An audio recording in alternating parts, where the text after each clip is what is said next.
John 6, verses 1 to 15. Jesus feeds the 5,000. You'll find it in page 94 of the Pew Bibles, but I'm reading it from the Good News Bible.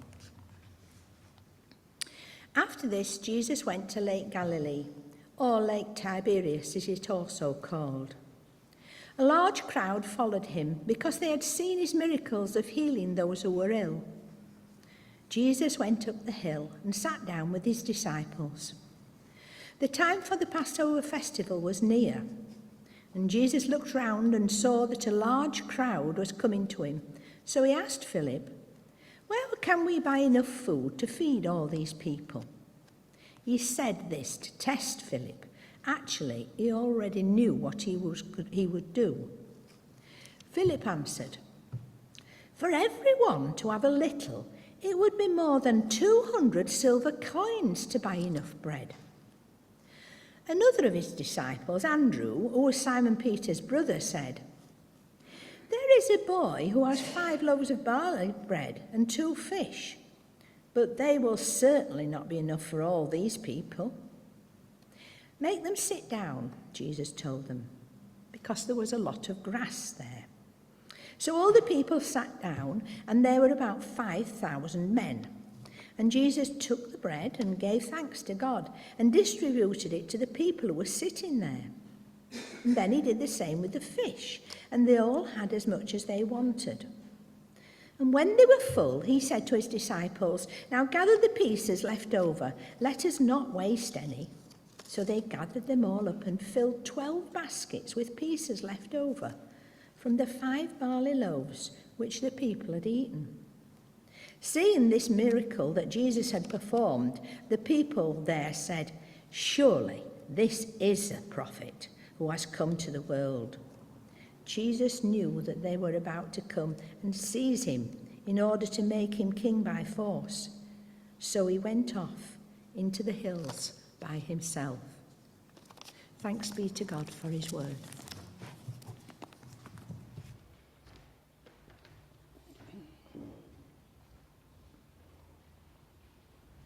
Thank you.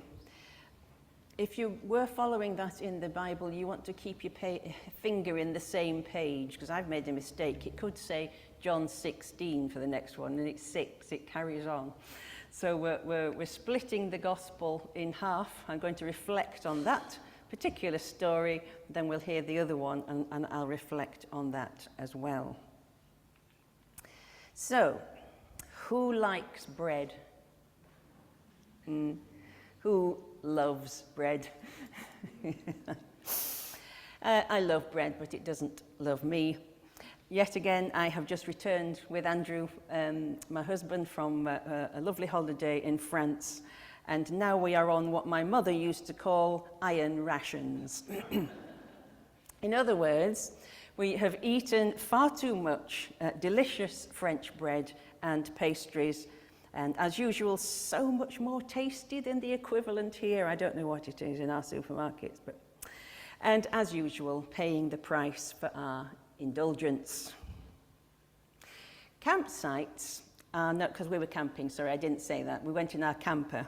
Campsites are known for providing very basic foods. In France, that would mean bread. And here, it perhaps would include milk as well. You often have to order what you want, be it baguette or croissant or whatever you want the night before, and then it's there for you in the morning to collect. They're seen as basic staple items, aren't they? They are both, for many, the first things they eat and drink, bread and milk. In the morning, for example, for breakfast, you might have toast or cereal and bread and milk. But isn't it interesting how the producers have flooded the market with all kinds of bread, almost turning it into a luxury item? No longer is it just brown or white loaf, maybe a tea cake or a bap, are the main bread items on our shelves.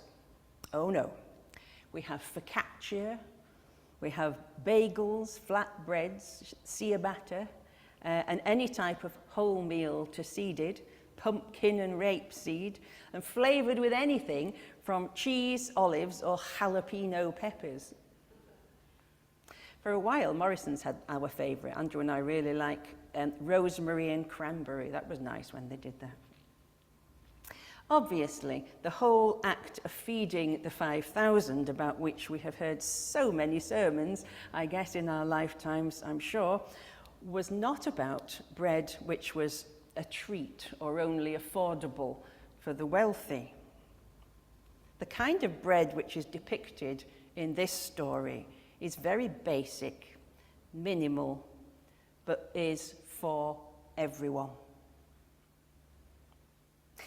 The bread in this scripture reading points to Jesus, points us to Jesus, and points to Jesus so we can understand who he was and still is, and opens up a new understanding of God. It led to a new faith, our faith, Christianity. Because to grasp what bread in this story is all about is to really glimpse who Jesus is, who he is, and follow where he leads. It's not only a basic foodstuff, but it leads us to the basics of our faith. Tom Wright comments that nothing in John's Gospel is there by accident. In this particular story, there are many strands of thought, but the idea is that they all link up in the end. They aren't there to bewilder us. It's the attention to detail that leads us to an understanding of what happened to mean much more than a miracle which allowed people to eat, although that's often seen as an important expression of God's generosity. John places the story at the time of the Passover, quite deliberately. And it's not only that place that it happens in this gospel. The turning over of the tables and the temple is another one. And Jesus' arrival in Jerusalem for the last time, all set during Passover. All clues which point to the identity of Jesus. In fact, as you probably know, most of John's Gospel is written in the hope that its readers will discover for themselves who Jesus is and the difference knowing him can make to individual lives. So we're supposed to make, I think, the connections as we read between the Passover events themselves, remembering when God delivered his people from Egypt, the temple tables, and Jesus' death and resurrection. There were those in the crowd at the time who seemed to cotton on to those links. They made those links for themselves. They said amongst themselves that Jesus was the prophet, you notice it said, who had come into the world. In other words, the Messiah. But clearly they needed more insight to realize the kind of king they were looking for was not the person of Jesus. He realized they wanted to crown him, a bit like a coronation. So he withdrew so this couldn't happen. He hadn't come to be a king in a palace, sitting on a throne, had he? The intended links between the Passover sacrifice, breaking bread, and the identity of Jesus are very well known. There are so many clues to pick up on in this passage, which point to Jesus, the Messiah, and what kind of ruler he was to be. Although I've read the various accounts of this story many times, I never really thought about that final verse till quite recently in our reading today. It says, when Jesus realized they were about to come and take him by force to make him king, he withdrew again to the mountain by himself.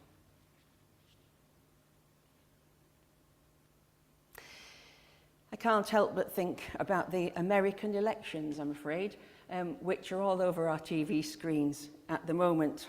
All sorts of theories going round about Donald Trump as he is some kind of messiah surviving the assassination attempt.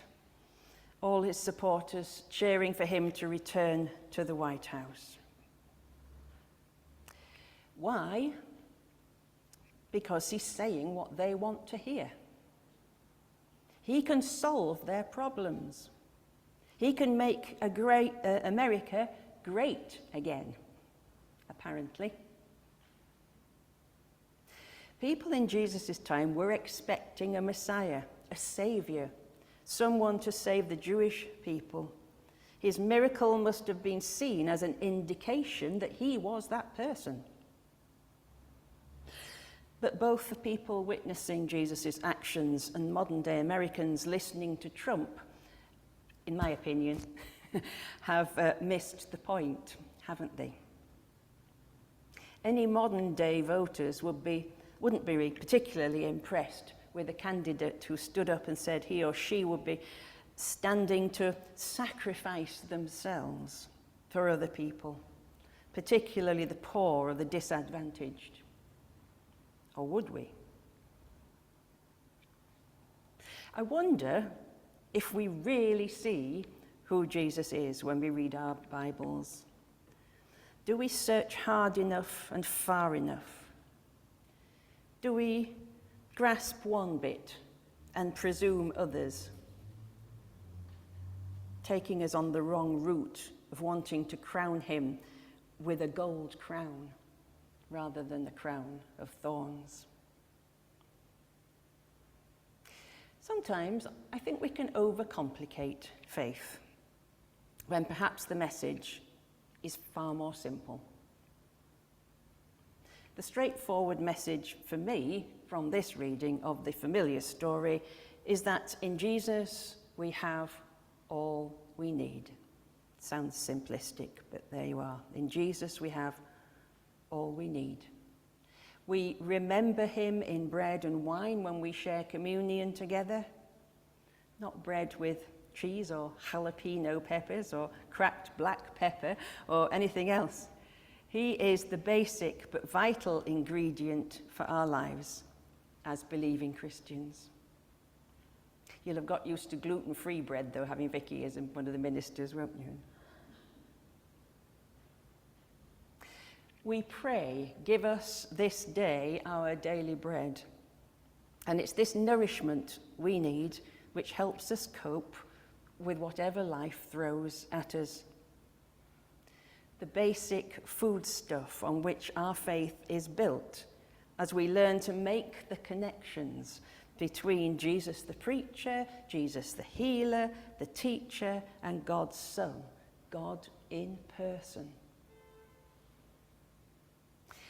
If we share this meal, however symbolically, we proclaim that Jesus is the Messiah in our lives. We begin to understand what his life, death, and resurrection can mean for ourselves, our communities, and our world. And it's not about making our nations or ourselves greater than anyone else.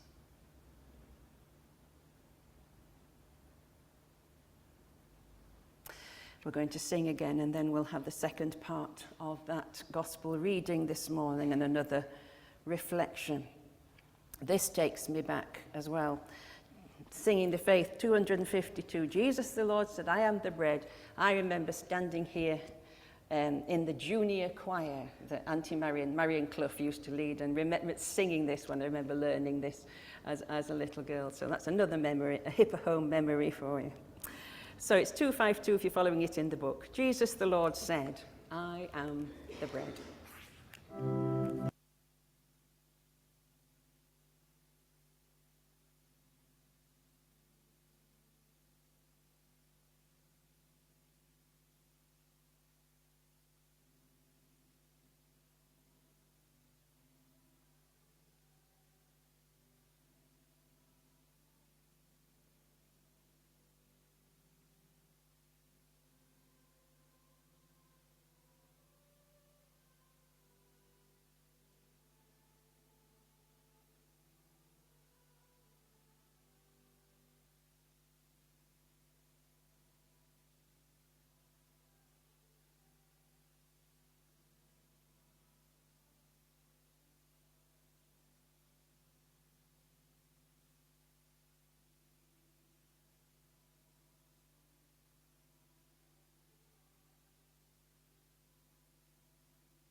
of our gospel reading this morning is not John 16, it is John 6. And I haven't practiced this one, so... Yes, I'm sorry, it's my fault. You wouldn't believe the chaos I've caused before coming here this morning, poor with Pat wanting to know which videos I was wanting. Oh, it's chaos. You won't invite me again. So John 6, verses 16 to 21, and it's still on page 94. When evening came, his disciples went down to the lake, got into a boat, and started across the lake to Capernaum. It was now dark, and Jesus had not yet come to them. The lake became rough because a strong wind was blowing. When they had rowed about 3 or 4 miles, they saw Jesus walking on the lake and coming near the boat, and they were terrified. But he said to them, "It is I. Do not be afraid." Then they wanted to take him into the boat, and immediately the boat reached the land towards which they were going.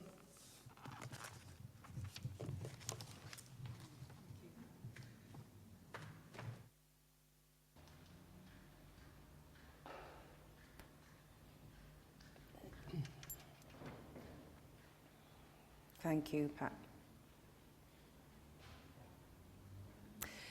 So the second part of our gospel reading is added to the first in the lectionary today, but I've, as you've seen, have split them up.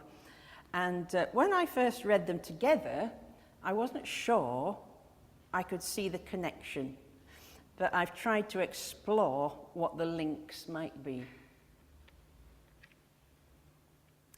When I was a little girl, my family often had their summer holiday in Woolacombe in Devon, and we did so every year until we got a caravan and we started going further afield. Anyone who knows that coastline will know of its very famous, rather large waves, the kind of waves surfers gravitate towards. Anyway, I was really little. I doubt I was school age. Probably about 3 or 4. And my dad decided to put me on his shoulders and take me into the water, into the sea. And you can guess what happened, can't you? We were struck by an unexpected large wave which knocked my dad off his feet. I remember going under the water and being very surprised, but fear isn't something that has stuck with me all these years. I don't think I was that frightened because throughout the whole experience, I could feel my dad's arms around me the whole time, and I knew I was safe. It wasn't until years later when we recalled the event together that he admitted he had been scared stiff of losing me in the water, and had simply held on for dear life. Rough water can be strong, destructive at times, and very scary, can't it? I don't think it's particularly clear what the disciples were afraid of in the boat. Was it the fact that the seas were getting a bit rough, which they'd be sort of used to really on that Sea of Galilee, which apparently, is quite common? Was it that Jesus was walking on the water? Or maybe it was because it was dark? Possibly all three. I love Tom Wright's translation of this passage, because instead of using the words, it is I, do not be afraid, he writes, it's me, don't be afraid, it's me. It's a lot more human, don't you think? But in changing the words, he also misses some of the potential meaning for the story, because the translation I was working from had a footnote which explained that the use of the word I in Greek was the great I am. So it is I am. Remember the great I am saying given by God in the Old Testament? So we seem to have found a link between both readings in that this again is a story in which Jesus' identity is revealed. It does seem to be quite a supernatural story when you look at it. It's dark. The boat is well away from land. A strong wind whips up and a man appears walking on the water. They realize who it is and take him on board, and without any detail, they are suddenly on the shore at the place they were heading to. Bit weird, I say. Nevertheless, we are to see the links between the fear of water and the story of the parting of the waves, the Red Sea, and thus we arrive at the festival of the Passover. The story in Exodus is remembered at the Passover as a great story of liberation. We also, therefore, return to the question of what kind of Messiah the Jews were expecting. This time, a leader would bring freedom, a political liberator, they were thinking. Once again, we are reminded that Jesus came to be a very different leader. Again, Tom Wright. I quote a lot from Tom Wright. He's my hero when it comes to sermon writing. Tom Wright suggests that the disciples would make the link between Jesus' appearance on the water and the Exodus story and its meaning for the Jewish community. Interestingly, this story also appears in the Gospels of Matthew and Mark, and on both occasions after the accounts of the feeding of the 4,000 or 5,000. Perhaps that's why they are appearing in the lectionary together. Perhaps that's a bit clearer. What it isn't is a chronological account of the two events, because Jesus can't be up a mountain praying and in Capernaum at the same time. The two stories are obviously linked together in the Gospels for a much deeper reason. It isn't chronological. And only the first half of this reading has been included for this morning. The story of Jesus walking on the water and is often used in Christian meditation. We can all sit here this morning and think of times when we have experienced ups and downs in our lives, when we've been swamped, maybe, and taken underwater, metaphorically speaking. So by the events that we have ridden the storm, maybe, another analogy. What have we overcome in our lives? Maybe we become aware of the presence as we struggle, which initially is frightening before we feel its comfort. But, and I quote again from my hero, if we listen through the roar of the waves and the wind, we may hear the voice that says, "It's me. Don't be afraid." And if we're ready to take Jesus on board, we may find ourselves sooner than we expected in the harbour where we will be calm and secure once more. Really lovely words. As I've already hinted at in the first reflection, Jesus was never going to be a king who put everything right. He wasn't going to be a political leader. But he is with us through life to save us from ourselves. Like my dad on the Woolacombe Sands in the sea, he's there to hold on tight as we ride the storms, not eliminate the storms altogether. For we discover who Jesus really is and who we really are through the storms. We are not to make him into the king he isn't, and if we return regularly to the basics of faith, we won't be tempted by this world to do so. Let us continue together to find calm and hear the still small voice within us.